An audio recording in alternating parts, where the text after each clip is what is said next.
நண்பர்கள் குளம் மட்டக்களப்பு இந்த இடத்துல இந்த காந்தி பூங்கால நாங்க ஒன்றிணைஞ்சிருக்க காரணம் என்னடாண்டா எங்களுடைய பாரம்பரியம். அதாவது தமிழ் என்று சொன்னாலே பாரம்பரியங்களை எங்களால் அழிக்க முடியாது. அந்த பாரம்பரியத்துக்காகத்தான் நாங்க இன்றைக்கு இவ்வளவு ஒன்று சேர்ந்திருக்கிறோம். அதுவும் ஒரு சில வினாடிகள்ல தான் நாங்க இவ்வளத்தையும் சமூக வலைத்தளங்கள் மூலமாக எங்களுடைய நண்பர்களுடன் ஒன்று சேர்ந்து தான் இந்த இடத்துல நாங்க ஒன்று சேர்ந்திருக்கிறோம். ஒன்று சேர்ந்ததுக்கு காரணம் ஒரே ஒரு வார்த்தை, தமிழ்.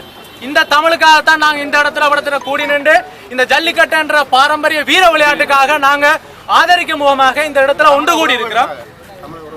தமிழர் உழவுக்காக இந்த உழவுகள் எந்த இடத்துல இருந்தாலும் சரிதான், எந்த மூல முடுக்குல இருந்தாலும் சரிதான், அவங்களுக்கு அடக்குமுறையோ எந்த விதமான பாரம்பரியங்களுக்கு ஏதாவது ஒரு தடைகள் வந்தாலும் நாங்க இந்த இடத்துலயே நாங்க கூடுவோம்ன்றதை நாங்க இத்தால தெரிவிச்சு காட்டுறோம். அதுதான் நாங்க எங்கேயும் எங்களது உரிமைகளை நாங்கள் விட்டுக் கொடுப்பதற்காக நாங்கள் வரவில்லை. உங்களது உரிமையை நாங்கள் மீட்டெடுப்பதற்காக தான் நாங்கள் இங்கு வந்திருக்கிறோம். இங்கு கூடியிருக்கிற அனைத்து இளைஞர்களும் ஏதோ ஒரு தனிநபருக்காக அரசியல் கட்சிக்காக கூடவில்லை. தமிழ் என்ற 3 எழுத்துக்கு மாத்திரமே நாங்கள் கூடியிருக்கிறோம். தமிழர் மாத்திரமே நாங்கள் தமிழர்களுக்காக குரல் கொடுப்பதற்கு மாத்திரமே உலகத்தில் எங்கே வாழ்ந்திருந்தாலும், மட்டக்களப்பு தமிழனா இருந்தாலும் நாங்கள் மட்டக்களப்பு, ஜாழ்ப்பாணியா இருந்தாலும் நாங்கள் ஜாழ்ப்பாணி, தமிழ்நாடா இருந்தாலும் நாங்கள் தமிழ்நாடு, நாடு கடந்த தமிழா இருந்தால் நாடு கடந்த தமிழ்நாடு, மொத்தத்தில் நாங்கள் தமிழன்டா, தமிழன்.